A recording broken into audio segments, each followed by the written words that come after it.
Here in the last window is a virtue that some people have difficulty thinking about as an intellectual virtue, because humility, humilitas in Latin, doesn't seem like such an intellectual thing when you first consider it. We think of it as perhaps almost a moral virtue, and in various Christian categorizations of virtues, it's looked at in both ways. But humility is an intellectual virtue in this sense, that without humility, all of the other virtues we've talked about, wisdom, knowledge, the gifts of intellect and reason, even prudence, all those gifts fall. They're insufficient in and of themselves, and the reason for that is easy to see.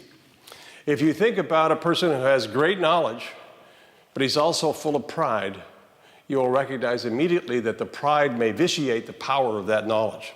If you see a person who has great wisdom even, but cannot resist self-promotion, then you'll see a person who loses the advantage of that wisdom.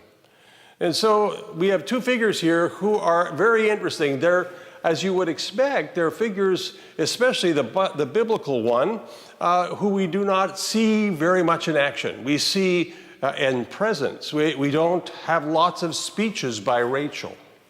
But Rachel, who comes to the well, who receives the guest in hospitality, Rachel, who is a beautiful but has to deal with 7 years more of barrenness, unable to bear a child. Rachel, who has to develop interiority in order to be what she is contrasted with her sister, Leah.